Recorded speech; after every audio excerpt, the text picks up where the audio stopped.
The story begins with a girl on a stage and boys praising her. She exclaims that there will be a campaign speech and shouts that she is a very beautiful girl. The latter will choose between one of her colleagues who support her. She will give away the latest iPhone model, so she asks everyone to support her. Inside, she thinks it will be a small expense to win the position of president. Some children hallucinate and dream of being the lucky one who wins the draw. Then the megaphone interrupts. The girl's campaign is interrupted by our protagonist, who asks if this is a bribe. The public wonders who the guy is, and someone introduces him as Kayambadu, the one who took the bottle from the school door. Then another guy approaches him asking if he belongs to the school's environmental protection team. As the protagonist advances towards the girl, the boys make fun of him for being the poorest and most famous boy in school. The girl also mocks him, asking if he really considered it a bribe. He comments that in elections the government's presidential candidates also promise benefits to their voters to obtain votes, and invites Kayam to vote for her to participate in the iPhone draw. The boy sighs, understanding the situation, asking if he can run for president if he gives benefits to everyone present. They laugh at him, explaining that to be president you must first be on the student council. To this, the girl adds something else. If he can give anything, she can also give us her water bottles. The boys ask in a mocking tone. They unite and order him to leave because by doing so he is delaying the distribution of the iPhone. The protagonist also proposes donating some iPhones. But Rosa immediately mocks Kayam for pretending to be a rich student. The protagonist responds that the girl is only giving an iPhone, so it's very unfair for the rest of the students to lose out. He pulls his arm and shows a bag, exclaiming that he wants everyone to be able to win an iPhone. Opening the bag and throwing hundreds of iPhones into the sky, he asks people to choose any color they want. Those present can't believe the rain of cutting-edge cell phones, and everyone jumps around trying to grab one. They seem to be happier than ever. In contrast, the girl stomps the ground hard due to discontent. Then someone appears shouting at the protagonist, saying that he is cruel for stealing all the new items from his store and demands that he accompany him to public safety. The protagonist turns strangely, not knowing what he is talking about. The girl with pink hair, in turn, laughs and discovers that everything has been stolen. She asks what the protagonist will do now. Kian apologizes with a smile before the store manager explains that he was very anxious because the manager wasn't in the store at the time. The protagonist reaches for his bag again and, in this case, starts taking out a bunch of wads of money. Shouting that he has already packaged all the money and asking the manager to donate the rest to the employees. Someone shouts in the background that there are no jobs, but the rest don't care. Everyone praises the protagonist and thinks about voting for him as the next student council president. The girl in the background gets really mad at Kian and doesn't scream anymore, catching the protagonist's attention. Then the protagonist smiles as a window appears before his eyes, showing that he had the mission to make every student in the school have an iPhone in less than 10 minutes, and the system marks the mission as completed. We go back a week before what happened recently. At the door of a school, our protagonist Kian collects plastic bottles from the trash can to sell them. Some students call him the king of the poor and ask how business is going. Today Kian responds with a smile that he's not bad at all since he managed to fill his bag with bottles today. The boys continue to mock the protagonist, saying that he collected a lot of bottles and that at this rate he would be the richest man in the city. The protagonist responds that he doesn't care about being the richest man, he only cares about protecting the environment. Then the boys say goodbye to the protagonist and wish him luck with the environment. After that, he sees a plastic bottle in a car. He's about to catch her. But then someone else takes the bottle. She appears to be one of Kian's classmates and he asks if the bottle could hurt her. The girl replies no, but quickly corrects herself by saying yes. The protagonist asks if he is trying to steal the bottle. She says no, but he comments that ignorant girls like them always get hurt. He asks if she wants to know what it means to put water on the roof of a car. The girl doesn't know what the protagonist is referring to and he whispers that if she drinks the water, she will have to sleep with him. After that, we see the bottle in the air. The girl leaves the place furious as the bottle falls. In turn, he appears to have been beaten by the girl and mutters that he saved her. So, he gets up and takes the bottle. If I don't go to hell, who else will? He asked himself, satisfied with having gotten the bottle of water. Then someone takes him by the hand.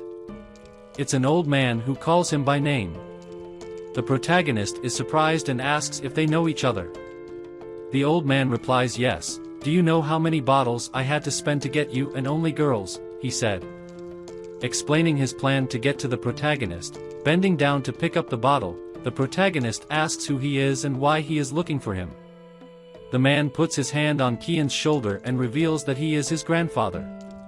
The protagonist's response is to quickly retreat, thinking that the old man is just trying to take advantage of him. However, the old man shows him a photo and Kian recognizes that it is from when he was little.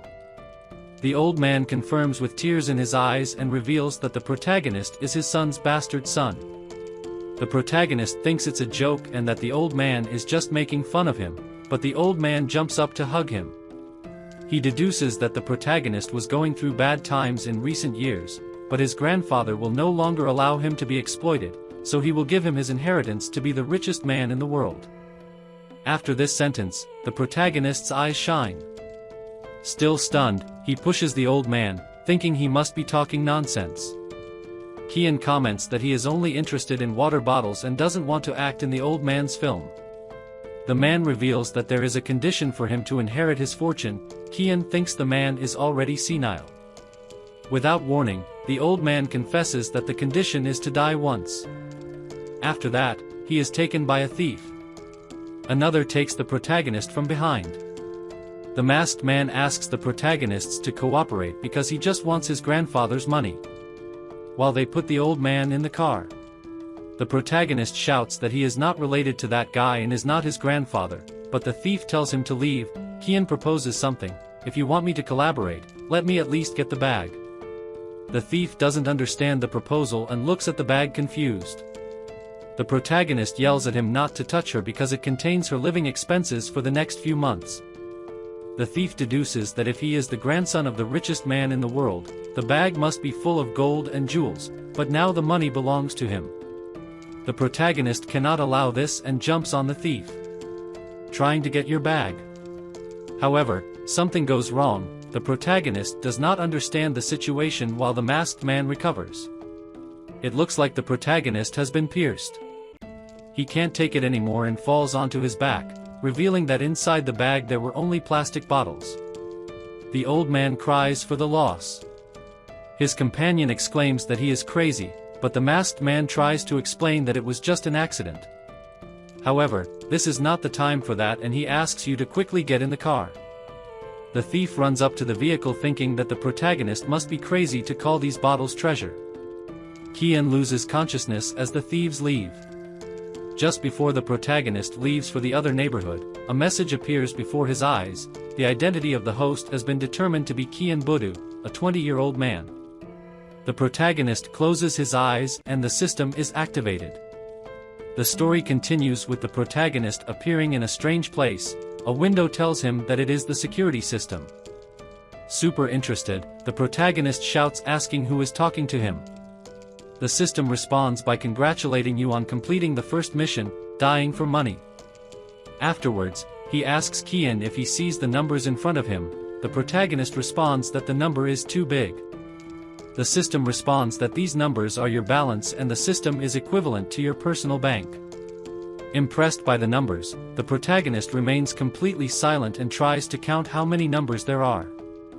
The system reveals that he will not be able to withdraw the money and can only use it for missions, something that the protagonist does not understand. A window appears showing a mission for beginners: spend large sums of money in all directions in 60 minutes, there are no limits, no donations are required and no assets should be left behind. At the end of the mission, as an early reward, he will receive a resurrection. Kian is surprised and asks if the system allows him to spend money, to which the system responds that it could be understood that way. Then, Kian also does not understand the resurrection and asks if the system died. He confirms and explains that the beginner quests are mandatory, then wishes you luck.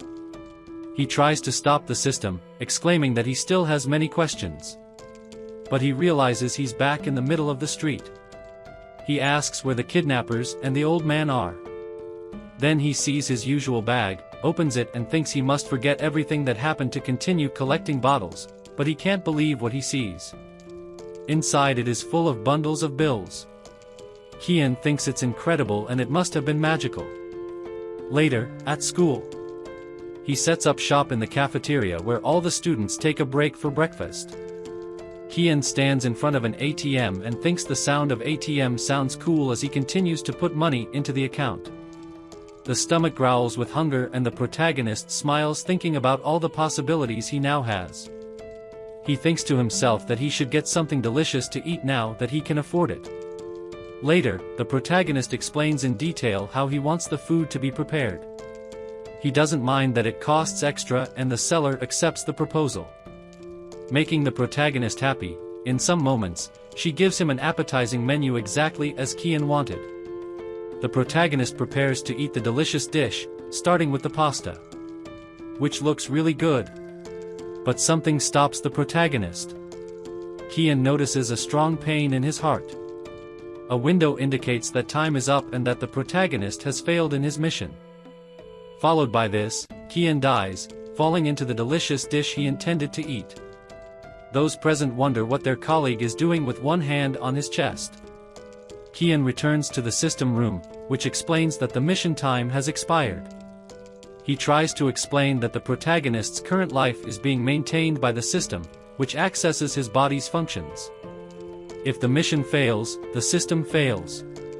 The protagonist understands this and deduces that if he fails the mission, he will die. Fortunately, the system reveals to him that the beginner quest can be repeated and shows the window again. He asks Kian if he wants to accept it. Just before accepting her, the protagonist decides to reject her and comments that he is afraid of being poor. But he reasons that there is a principle to be followed. Doing things, if the money gets to him, he wants me to spit it out. Then he clicks reject. The system has no words, but decides to give you 5 more minutes to think about it. After that, the protagonist awakens again in his body. The saleswoman tries to wake him up by cleaning and explains that she was scared because the protagonist didn't react. He responds that he is fine and is just hungry. He thinks to himself that he now controls his own life, but an accountant appears in front of him. Indicating that he only has 4 minutes left, Kay decides to eat his noodles leisurely. Putting the food in his mouth, he realizes that it is tasteless. He criticizes the saleswoman for preparing the pasta incorrectly, but she responds that it tastes the same as always. Then, he notices that the lady's lips move. But he stopped listening, can't understand what she's saying, and the timer shows that there are 3 minutes left for the protagonist. The plate of pasta falls to the floor. Kay also loses his vision. He fell to his knees on the floor and passed out again while the lady screamed in concern. Kay has stopped feeling his body and wonders if he really must accept the system in order to live. Gritting your teeth. He says this with his last strength and shouts that he will accept the mission. A window appears indicating that the mission has been accepted. In it, the protagonist notices something different. The saleswoman asks if he is okay while the other students watch him. He asks the system why he is seeing the world in black and white, even though he accepted the mission. The system apologizes and explains that, because it took so long to accepting the mission may only give you blurred, colorless vision and hearing loss. Those present try to help the protagonist to his feet while he curses the system. Holding his credit card, he thinks he only has one solution left. Meanwhile, a boy complains to the cook for putting ribs in his bowl of porridge. The cook responds that it is a delicious and nutritious new dish from the canteen. The student deduces that the guy was confused and asks for a refund, but the cook stipulates that cafeteria rules do not allow refunds. The boy threatens to be a member of the student council and asks if she isn't afraid to notify the school.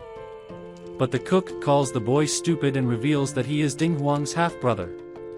The boy leaves upset without getting what he wanted and exclaims that he will never use his card in this stupid coffee shop again.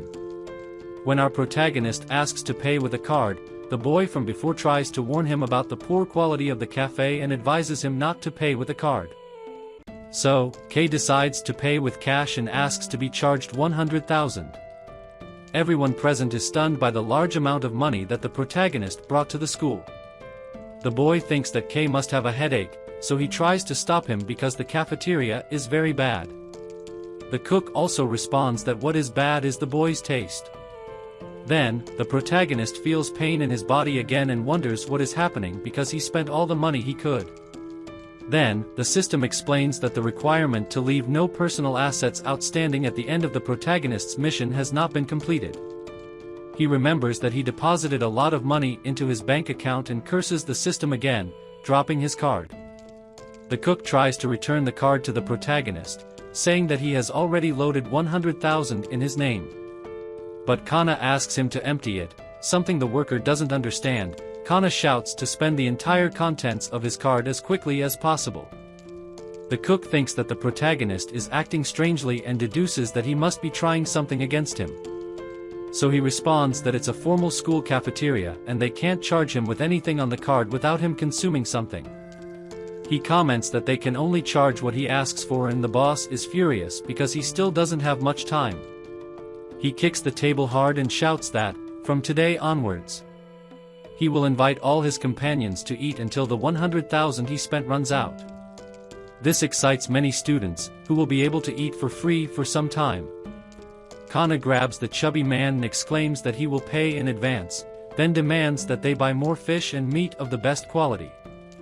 The cook accepts, but Kana still doesn't see how her card is swiped and speeds up. We then see that the man collected 100,000 yuan from the protagonist's card, emptying the latter. Then, a window appears informing that the mission has been completed. Kana celebrates, having regained her senses while the students eat heavily in the background. However, Ken is a little sad that he spent the 100,000 yuan on something so stupid. The protagonist complains to some students for taking food home and orders them not to waste food. Then, the boy from before addresses the protagonist, calling him his bag brother. Kana doesn't understand the reference and the boy explains that he always saw him picking up trash with a bag at school and that everyone calls him that, but he didn't expect the protagonist to have so much money in his pocket. He suggests joining the student council. Kana rejects the offer as she orders several dishes to eat. The boy cannot understand Kana's refusal because the council members are rich and powerful. It would be difficult for anyone to join. The protagonist responds that all that nonsense would only slow him down in making money. The boy has no words and understands that the young bag master must have his own business, even though he is in his first year at university. The protagonist asks him to do whatever he wants, but he should not interfere with his diet. In this case, the system gives you another mission. You must become president of the student council. You have 600,000 yuan to spend and a limit of 10 days to complete the mission. Later, on another side of the school, they yell at the protagonist for being in the student council room again. He sits as council members surround him. A girl steps forward and explains that he won't be president simply by winning the votes. He states that as long as the current president maintains his position, the protagonist will just be a candidate. In the background, a boy calls the pink-haired girl by the name Shangqiao and tries to reassure her that they are all friends after joining the student council. The protagonist asks the students if anyone thinks he wants to join. This comment upsets members. And the boy from before steps forward, commenting that if the protagonist doesn't have money, he should have it. If not, he should be the head of the financial management department before the president of the same university. We see that the protagonist is in a room, and a girl hands him the last month's bills. As soon as he reviews them, Kanan asks what they spent so much money on.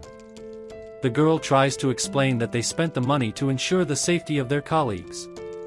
Another boy throws some bills at them on the table and comments that they are the tickets for the last group meal they had. He then asks the protagonist to hand them over for reimbursement, as Kanan is now the head of the finance department. The protagonist responds that there is no more money left in the student council accounts. And the boy demands that the protagonist let him pay out of his own pocket.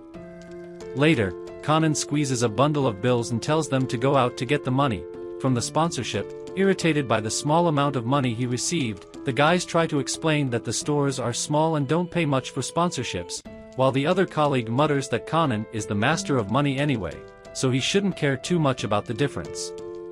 The protagonist hits the table hard, shouting that money is not that easy to get. And he banishes the boys from his office, clutching tightly at the wad of bills they gave him.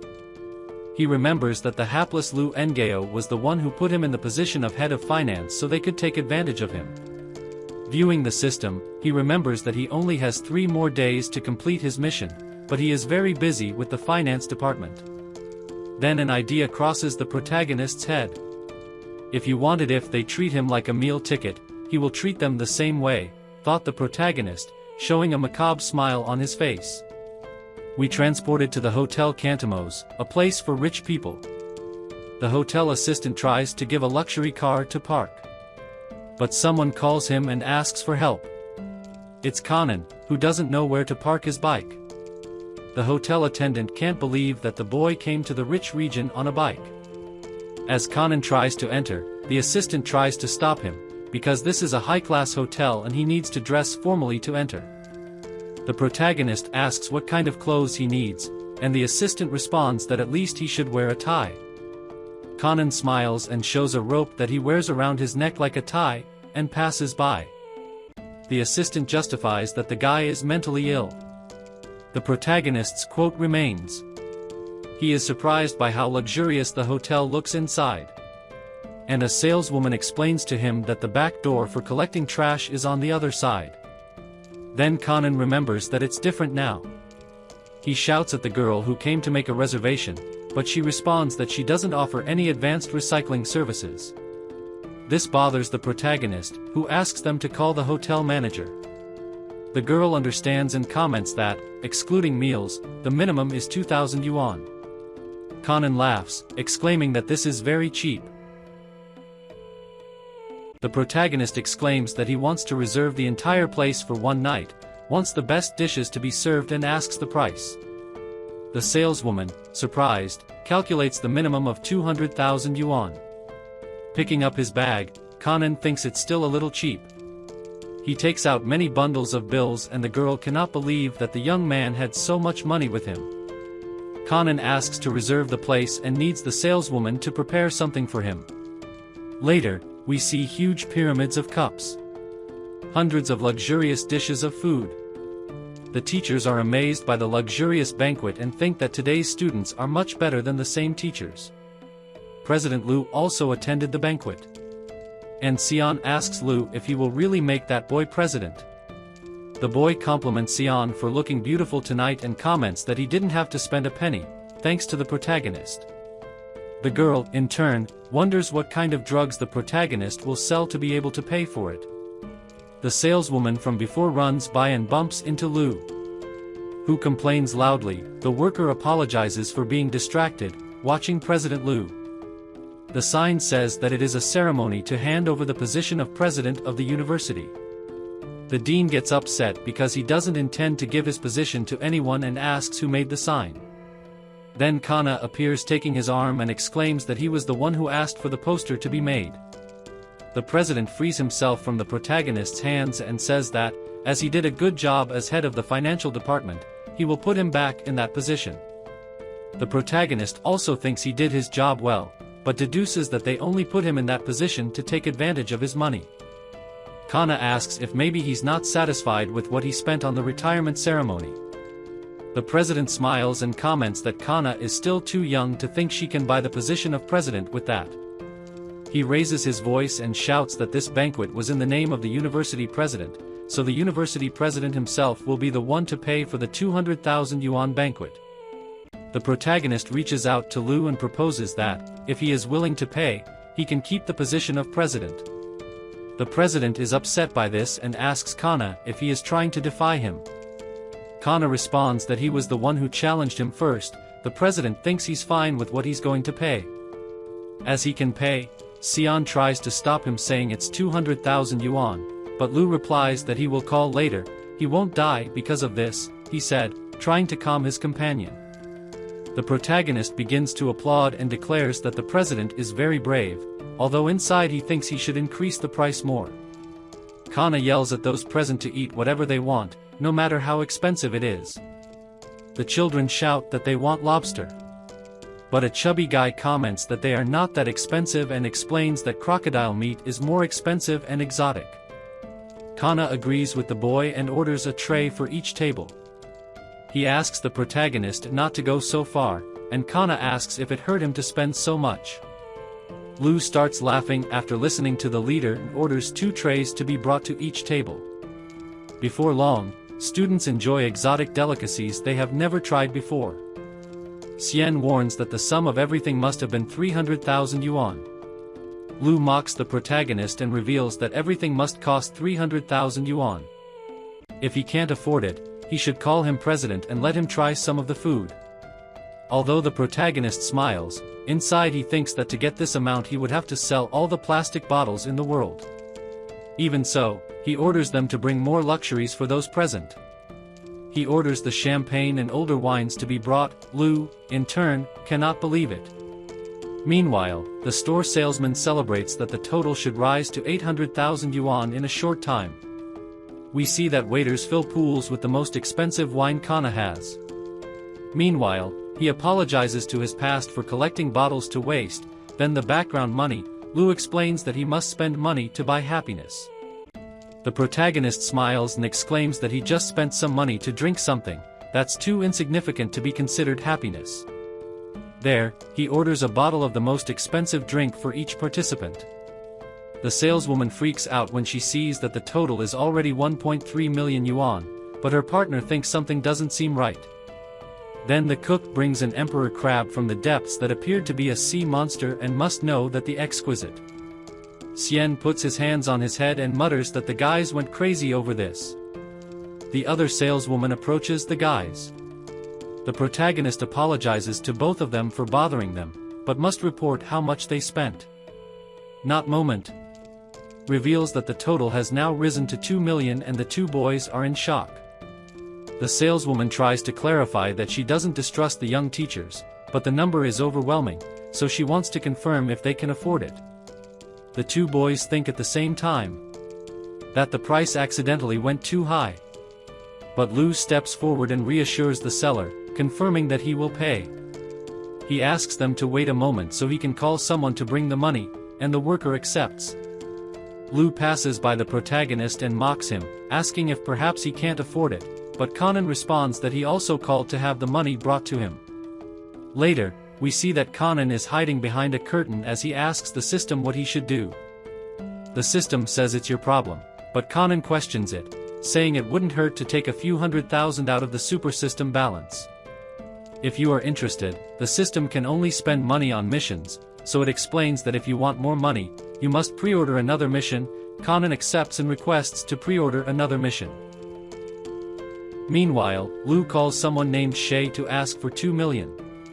The latter responds that 2 million is not a small amount and asks if Lu has gotten into trouble. The young president tries to explain the situation. From the call, they understand that there is a rather interesting person who tried to challenge President Lu so that more later they would send someone with the money. Hearing this, Lu smiles. To achieve his goal, he thinks that Kanan is no match for him.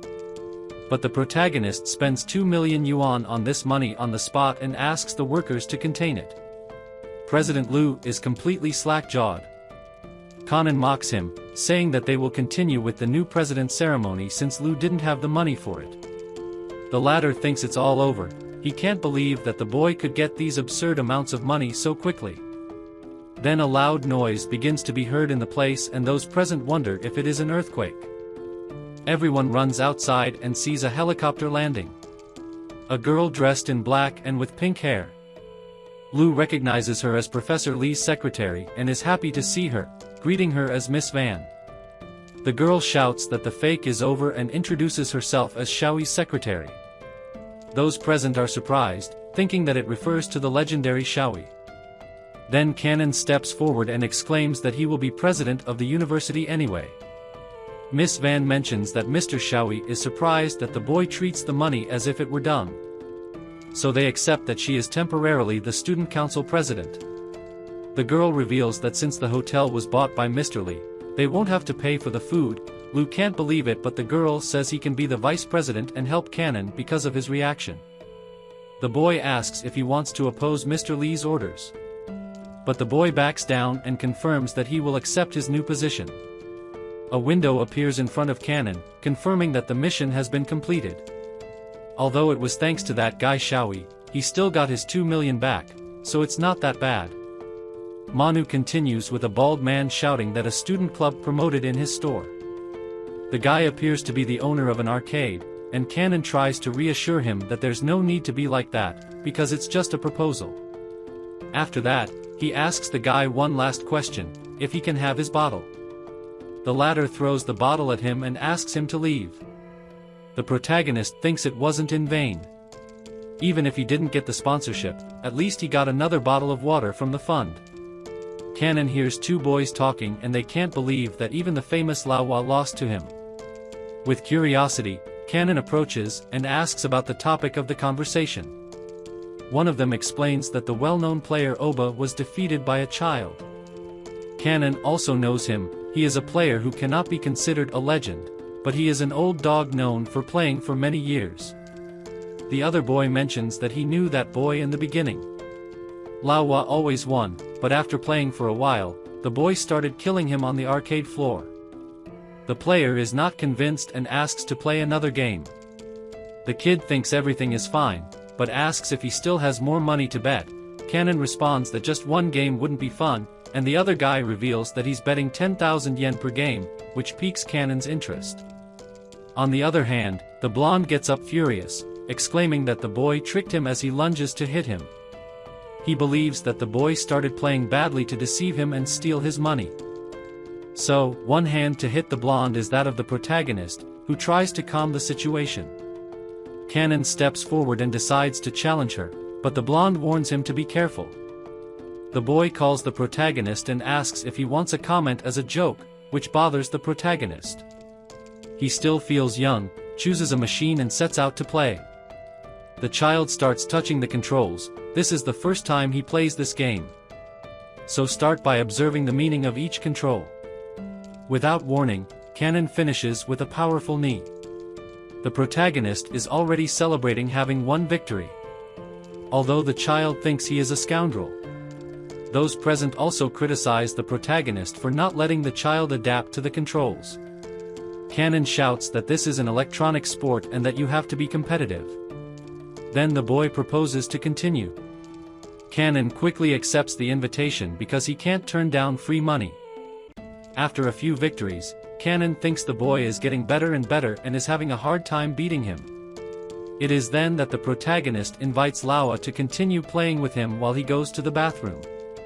In the background, a girl watches the protagonist and thinks that the unfortunate man has two skills in the bathroom. Cannon finishes relieving himself and thinks the little one is very good. Your ability to learn is very great and now your confrontation will be 50-50. Then the kick interrupts the protagonist's thoughts. The foot is placed heavily on the wall and the protagonist's escape is interrupted by a hand. It appears to be the girl from before who entered the bathroom to look for Cannon. She also calls the protagonist and mutters that she almost won. The protagonist asks not to call him Tito and asks if he knows the boy. Then the white-haired girl approaches the protagonist.